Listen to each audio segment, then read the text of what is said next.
Good afternoon बेटा। आज हम सर्कुलेटरी सिस्टम का 4th लेक्चर डिस्कस कर रहे हैं। ठीक है, function of blood. Function of blood, तो बेटा मेनली ब्लड का जो फंक्शन होता है वो क्या होता है? ट्रांसपोर्टेशन। क्या होता है बेटा? ट्रांसपोर्टेशन। तो देखो ये किस किस का ट्रांसपोर्ट करता है? ये गैसों का, गैसेस ट्रांसपोर्ट करता है, ऑक्सीजन CO2 का ट्रांसपोर्ट करता है, न्यूट्रिएंट्स फूड का ट्रांसपोर्ट करता है, हार्मोन का ट्रांसपोर्ट करता है, एक्सक्रीटरी प्रोडक्ट का ट्रांसपोर्ट करता है एंड अदर फंक्शंस भी परफॉर्म करता है। तो पहला हम देखते हैं first function, transport of oxygen and CO2।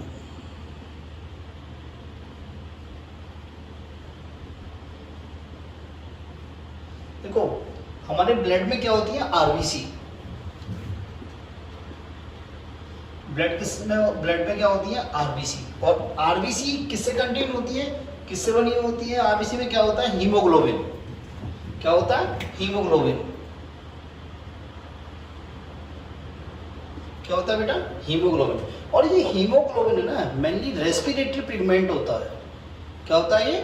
Respiratory pigment.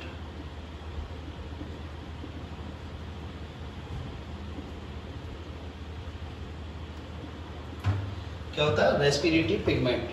ठीक है, देखो बेटा ऑक्सीजन का ट्रांसपोर्ट और CO2 का ट्रांसपोर्ट हमारी आरबीएससी की बुक में नहीं दे रखा है, जबकि एनसीईआरटी की बुक में बहुत ज्यादा डिटेल में डिस्कस किया गया है। ठीक है, और नीट में भी उससे बहुत ज्यादा क्वेश्चंस आते हैं। ठीक है, और यहाँ पे ये थोड़ा बहुत डिस्कस किया है, मैं आपको वही बता रहा हूँ। ठीक है, देखो क्या होता है, ट्रांसपोर्ट कैसे होता है ऑक्सीजन और CO2 का? By haemoglobin. ठीक है, ये लंग्स, हमारे लंग्स जो होते हैं इनके पास क्या होता है? ऑक्सीजन का पार्शियल प्रेशर क्या होता है? अधिक, और CO2 का पार्शियल प्रेशर क्या होता है? कम। ठीक है, अब क्या होता है? ऑक्सीजन का पार्शियल प्रेशर हाई होने के कारण क्या होता है? हीमोग्लोबिन से ऑक्सीजन कंबाइन हो जाता है। हीमोग्लोबिन से ऑक्सीजन क्या हो जाता है? Combine near the lungs. ठीक है, क्योंकि ऑक्सीजन का पार्शियल प्रेशर क्या है? हाई। तो क्या बनाता है? Oxy haemoglobin. क्या बनाता है बेटा? Oxy haemoglobin.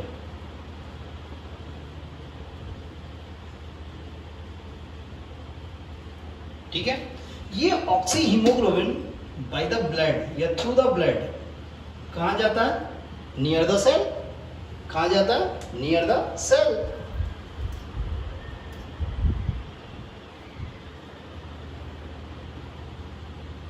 ठीक है, सेल या टिश्यू। अब सेल और टिश्यू पे क्या होता है? ऑक्सीजन का पार्शियल प्रेशर तो क्या होता है? लो। और CO2 का पार्शियल प्रेशर क्या होता है? अधिक। तो होता क्या है? ऑक्सीजन का पार्शियल प्रेशर कम होने के कारण, लेस होने के कारण, ये जो ऑक्सी हीमोग्लोबिन है ये क्या होता है? डिसोसिएट हो जाता है।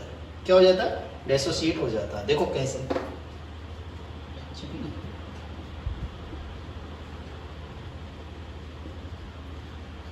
ठीक है, और ये 4 मॉलिक्यूल जो ऑक्सीजन है ये किसमें इंटर कर जाते हैं? सेल के अंदर इंटर कर जाते हैं। सेल के अंदर इंटर कर जाते हैं। तो हम क्या कह सकते हैं बेटा कि लंग्स से ऑक्सीजन का जो ट्रांसपोर्ट हुआ कहां तक? सेल तक। किस फॉर्म में हुआ?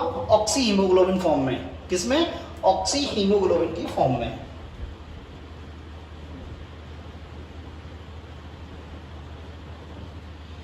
किसे बेटा? ऑक्सी हीमोग्लोबिन की फॉर्म में। ठीक है, नेक्स्ट देखो, करीब 97% ऑक्सीजन ऑक्सी हीमोग्लोबिन की फॉर्म में ही ट्रांसपोर्ट होती है। ठीक है, अब क्या हुआ? अब cell, near the cell CO2 का पार्शियल प्रेशर क्या है? अधिक है। CO2 का पार्शियल प्रेशर अधिक है, तो ये CO2 किससे कंबाइन हो जाएगी? हीमोग्लोबिन से। ये CO2 किससे कंबाइन हो जाएगी बेटा? हीमोग्लोबिन से। और क्या फॉर्म करेगी? कार्बमिनो हीमोग्लोबिन। क्या बनाएगी? कार्बमिनो हीमोग्लोबिन। तो देखें नियर सेल, नियर सेल क्या होगा? नियर सेल ये होगा कि ये हीमोग्लोबिन और CO2 कंबाइन होकर क्या बनाएंगे? कार्बमिनो हीमोग्लोबिन। कार्बमिनो हीमोग्लोबिन। ये कार्बोमिनो हीमोग्लोबिन क्या होगा? ब्लड के बाई थ्रू कहां जाएगा? Lungs, near lungs. ब्लड के बाई थ्रू कहां ट्रांसपोर्ट होगा? Near the lungs. और लंग्स के पास नियर द लंग्स क्या होगा, ऑक्सीजन का पार्शियल प्रेशर हाई है, CO2 का पार्शियल प्रेशर क्या लो, तो यहाँ क्या हो जाएगा, कार्बोनिनो हीमोग्लोबिन डिसोसिएट हो जाएगा किसमें, ऑक्सीजन एंड CO2 में, सॉरी हीमोग्लोबिन एंड CO2 में, और ये CO2 किस में एंटर कर जाएगी, लंग्स में, किसमें, लंग्स में, और लंग्स से क्या हो जाएगी, इनहेल एक्सहेल कर दी जाएगी, क्या कर जाएगी, एक्सहेल कर जाएगी, मतलब बॉडी से बाहर एक्सहेल कर दी जाएगी। बात समझ में आई। तो लंग्स से ऑक्सीजन सेल तक किस फॉर्म में ट्रांसफर होती है, ऑक्सी हीमोग्लोबिन में, और सेल टू लंग्स यहां लिख देता हूं मैं, सेल टू लंग्स CO2 किस फॉर्म में ट्रांसफर होती है, कार्बामिनो हीमोग्लोबिन के रूप में, किसके फॉर्म में, कार्बामिनो हीमोग्लोबिन की फॉर्म में, कार्बामिनो हीमोग्लोबिन की फॉर्म में। मेरी बात समझ में आई। तो ये होगा transport of oxygen and CO2। ठीक है बेटा, ये NCERT में बहुत डिटेल में दे रखा है, यहाँ पर कि बहुत शॉर्ट फॉर्म में दे रखा है। ठीक है, नेक्स्ट देखते हैं अपन डिस्ट्रीब्यूशन ऑफ फूड या न्यूट्रिएंट्स।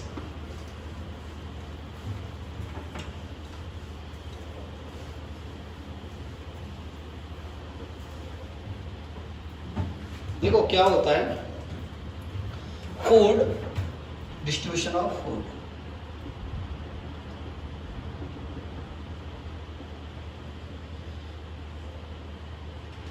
देखो फूड मटेरियल क्या होता है, GIT में या एलिमेंट्री केनाल में क्या होता है, डाइजेस्ट होता है, क्या होता है, डाइजेस्ट होता है। और ये डाइजेस्ट फूड क्या होता है, यहां से ब्लड में ट्रांसपोर्ट कर दिया जाता है, मतलब एब्जॉर्ब, यहां से डाइजेस्ट फूड को क्या कर दिया, ब्लड में एब्जॉर्ब कर लिया जाता है। ठीक है, अब ये डाइजेस्ट फूड को, इस डाइजेस्ट फूड को कहां तक जाना है, इस डाइजेस्ट फूड को, यहां से डाइजेस्ट फूड को कहां तक पहुंचाना है, सेल तक, कित तक, सेल तक, ईच सेल और इस टिश्यू तक पहुंचना है, कहां तक पहुंचना है, सेल एंड टिश्यू तक। किसके लिए, ग्रोथ के लिए, डिवीजन के लिए और एनर्जी रिक्वायरमेंट के लिए।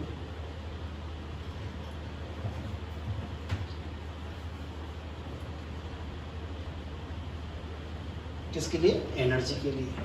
ठीक है, फूड डाइजेस्टिव एलिमेंट्री कैनाल में क्या होता है, डाइजेस्ट होता है, और ये डाइजेस्ट फूड कहाँ, यहाँ से एलिमेंट्री कैनाल से कहाँ एब्जॉर्ब कर लिया जाता है, ब्लड में, और ब्लड के बाई थ्रू ये कहाँ जाता है, सेल एंड टिश्यू में, किसमें, सेल एंड टिश्यू में, जहाँ ये क्या काम आता है, ग्रोथ, डिवीजन और एनर्जी के लिए, एंड इन रिक्वायरमेंटों को ये पूरा करता है। तो फूड को एलिमेंट्री कैनाल से, मतलब डाइजेस्टिव फूड को एलिमेंट्री कैनाल से सेल तक ट्रांसपोर्ट कौन कर रहा है, ब्लड कर रहा है, कौन कर रहा है, ब्लड कर रहा है। बात समझ में आई। नेक्स्ट देखते हैं transport of hormone, transport of hormone, third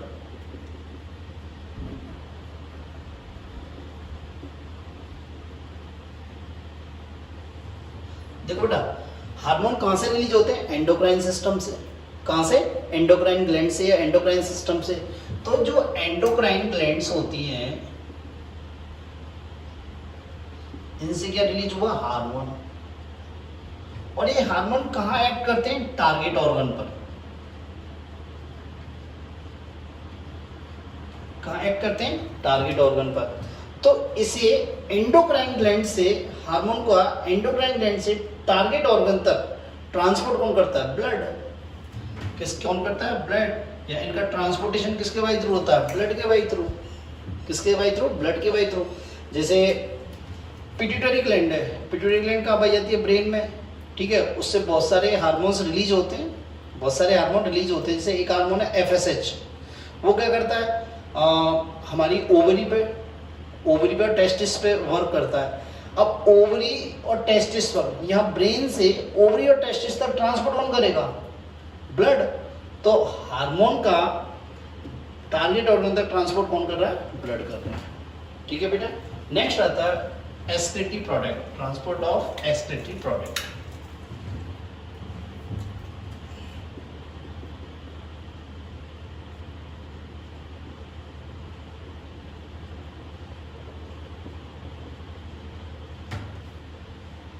देखो जब एक्सक्रीटरी सिस्टम पढ़ाया था तो अपन ने बताया था कि सेल में जो मेटाबॉलिक रिएक्शन होती है,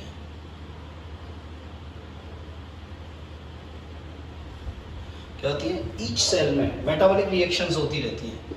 अब ये मेटाबॉलिक रिएक्शन के दौरान क्या होते हैं? एक्सक्रीटरी प्रोडक्ट बनते हैं। एक्सक्रीटरी प्रोडक्ट का फॉर्मेशन होता है जैसे यूरिया, यूरिक एसिड,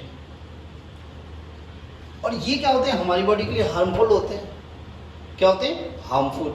तो इन्हें बॉडी से क्या एक्सक्रीट आउट करना अवश्य नेसेसरी है। हमारी सेल्स में मेटाबॉलिक रिएक्शंस होती हैं, सारी सेल्स में मेटाबॉलिक रिएक्शन होती हैं, और मेटाबॉलिक रिएक्शन के दौरान क्या होता है? एक्सक्रीटरी प्रोडक्ट बनते हैं जैसे यूरिया एंड यूरिक एसिड। और ये एक्सक्रीटरी प्रोडक्ट क्या होते हैं? हार्मफुल। क्या होते हैं? हार्मफुल। तो इनको बॉडी से एक्सक्रीट आउट करना क्या है? नेसेसरी है। तो इनका एक्सक्रीशन कौन करता है? बॉडी से एक्सक्रीशन कौन करता है? Outside kidney. कौन करता है? किडनी। तो ईच सेल से या सेल से इन एक्सक्रीट प्रोडक्टों का या एक्सक्रीटरी प्रोडक्टों का ट्रांसपोर्ट किडनी तक कौन करेगा? ब्लड। कौन करेगा? ब्लड। और यहां से किडनी के द्वारा क्या करेंगे? एक्सक्रीट आउट कर दिए जाएंगे। बात समझ में आई? क्या कर देंगे? Excrete out. तो सेल में जो एक्सक्रीटरी प्रोडक्ट बन रहे हैं, उन एक्सक्रीटरी प्रोडक्टों का किडनी तक ट्रांसपोर्ट करने का कार्य कौन करता है? ब्लड। कौन करता है? ब्लड। ठीक है बेटा। नेक्स्ट आता है वाटर बैलेंस।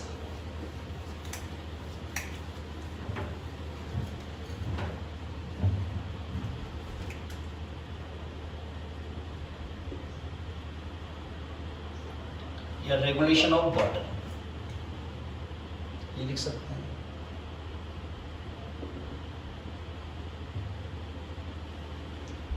देखो बेटा, हमारी बॉडी में जितने भी प्रोडक्ट्स बनते हैं, जितने भी बॉडी प्रोडक्ट्स हैं, सोमेटिक प्रोडक्ट्स हैं, उनका ट्रांसपोर्टेशन और एक्सचेंज के लिए क्या होता है? लिक्विड मीडियम नेसेसरी होता है बॉडी प्रोडक्ट्स के लिए, या सोमेटिक प्रोडक्ट्स के लिए एक्सचेंज एंड ट्रांसपोर्टेशन क्या रिक्वायर्ड होता है? मतलब लिक्विड मीडियम रिक्वायर्ड होता है।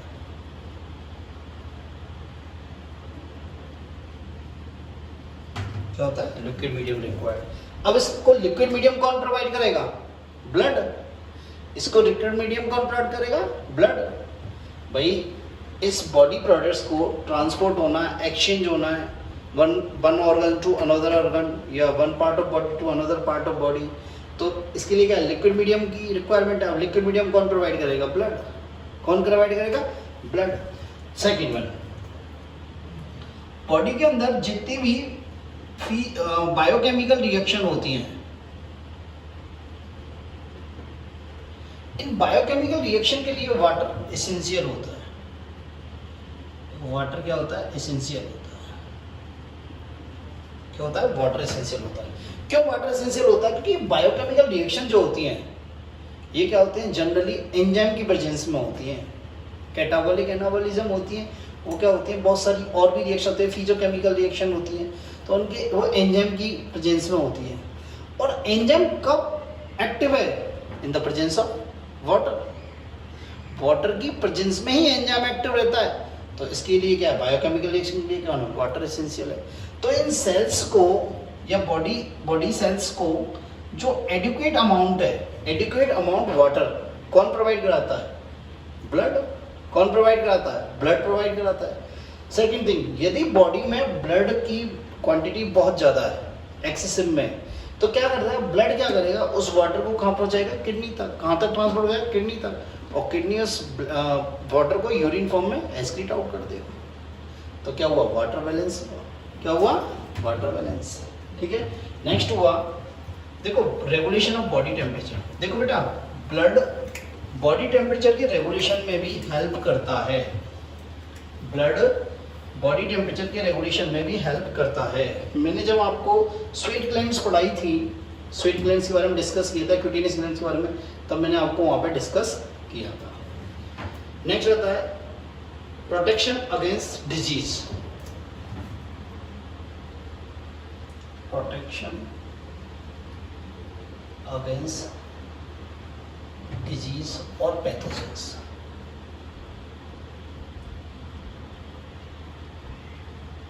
देखो बेटा हमारी बॉडी में बहुत सारे पैथोजेंस एंटर करते हैं, बहुत सारे पैथोजेंस एंटर करते रहते हैं बॉडी में। भाई बॉडी कैविटी के वाई थ्रू, बॉडी कैविटियों के वाई थ्रू एंटर करते हैं। ठीक है, तो ये क्या होता है, ये पैथोजेंस क्या होते हैं, जैसे बैक्टीरिया, वायरस, ठीक है, और भी पैथोजेंस हैं बहुत सारे, प्रोटीन मॉलिक्यूल, ठीक है, फॉरेन बॉडीज, फॉरेन बॉडीज, ये जब बॉडी के अंदर इंटर करते हैं, फॉरेन बॉडीज बॉडी के अंदर जो इंटर करते हैं तो क्या करते हैं, हमारी बॉडी का जो फैगोसाइटिक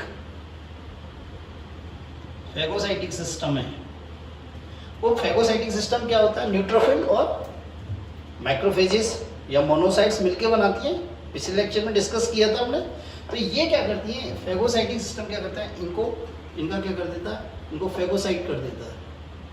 ठीक है, इनको क्या करता है, इनएक्टिव कर देता है, इनको क्या करता है, इनएक्टिव कर देता है। हमारी बॉडी के अंदर बहुत सारे पैथोजन एंटर करते हैं, किसी बॉडी कैविटी के वाई थ्रू एंटर कर सकते हैं, ठीक है, बॉडी सरफेस से एंटर कर सकते हैं। तो ये क्या होते हैं पैथोजन, बैक्टीरिया है, वायरस है, प्रोटीन मॉलिक्यूल है, फॉरेन पार्टिकल्स हैं, फॉरेन बॉडीज हैं। तो ये इन सबको पैथोजेंस को क्या, फैगोसाइटिक सिस्टम जो किसका होता है, न्यूट्रोफिल और मोनोसाइट्स का, वो क्या करते हैं, इनको इनएक्टिव कर देते हैं। क्या करते हैं, इनको इनएक्टिव कर देते हैं। ठीक है, अब देखो ये पैथोजेंस हैं, मतलब बैक्टीरिया, वायरस, प्रोटीन और फॉरेन बॉडीज, इनको कलेक्टिवली रूप से हम क्या कह सकते हैं, एंटीजेंस। क्या कहते हैं हम, एंटीजेंस। ठीक है, अब एंटीजेंस क्या होती है, ये एंटीजन जब बॉडी में इंटर करती हैं, जब ये बॉडी में इंटर करती हैं तो ये एंटीबॉडीज फॉर्मेशन को स्टिमुलेट करती हैं, इंड्यूस करती हैं। तो ये एंटीजन बॉडी में इंटर करती है तो ये क्या करती हैं, इंड्यूस्ड एंटीबॉडीज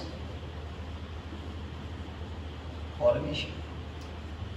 क्या करती है, ये एंटीबॉडीज के फॉर्मेशन को इंड्यूस करती है। ठीक है, मेरी बात समझ में आई। नेक्स्ट आता है रिपेयर द इंजरी या वुंड हीलिंग कह सकते हैं इसको। क्या वुंड हीलिंग में ब्लड का बहुत इंपॉर्टेंट रोल है, किसमें, वुंड हीलिंग में।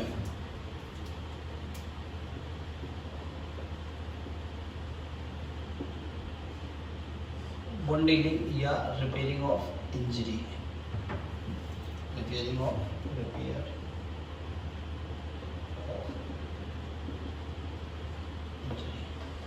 देखो क्या है, हमारे कोई वुंड हो गया, बॉडी के अंदर कोई इंजरी हुई या वुंड हो गया। अब क्या होता है, वो वुंड कुछ दिन बाद क्या होता है, हीलिंग हो जाती है, उसकी हीलिंग हो जाती है। तो उसकी हीलिंग में ब्लड की WBC बहुत इंपॉर्टेंट रोल रखती है। देखो क्या करती है, जो ब्लड की WBC होती है वो क्या करती है, उस हीलिंग वाले एरिया में, सॉरी उस वुंड वाले एरिया में क्या करती है, सेल डिवीजन और सेल ग्रोथ को इंड्यूस करती है। क्या करती है, induce cell growth and cell division. बात समझ में आई। जब हमारे कोई वुंड हो गया, कोई घाव हो गया, इंजरी हो गई, ठीक है, तो वुंड बन गया। अब क्या होता है, उस वुंड की हीलिंग में, WBC बहुत बहुत इंपॉर्टेंट रोल प्ले करती हैं। किसमें, कैसे, इंड्यूस द सेल ग्रोथ, जो बुंड वाला एरिया वहाँ गया सेल ग्रोथ को इंड्यूस करेंगी और सेल डिवीजन को इंड्यूस करेंगी। ठीक है, नेक्स्ट आता है formation of blood clot. Formation of blood clot, देखो फॉर्मेशन ऑफ ब्लड क्लॉट क्या है। आपकी इंजरी हुई,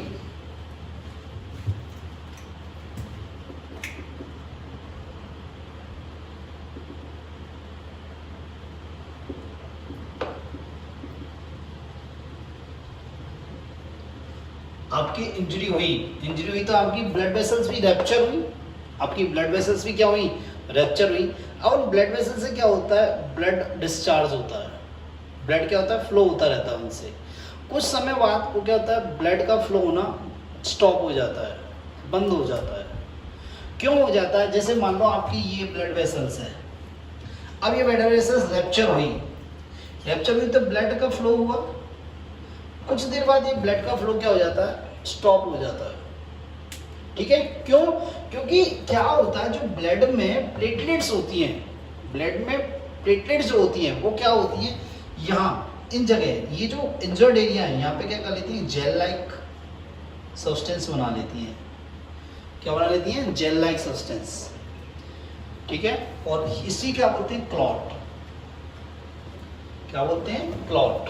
क्या बोलते हैं बेटा, क्लॉट। जिससे क्या होगी हमारी ये क्या हुई, प्रोटेक्टिव मैकेनिज्म है हमारी बॉडी की। क्या बेटा, प्रोटेक्टिव मैकेनिज्म है। बात समझ में आई। नेक्स्ट आता है डायग्नोसिस ऑफ डिजीज। लास्ट आता है डायग्नोसिस ऑफ डिजीज, 10th आता है।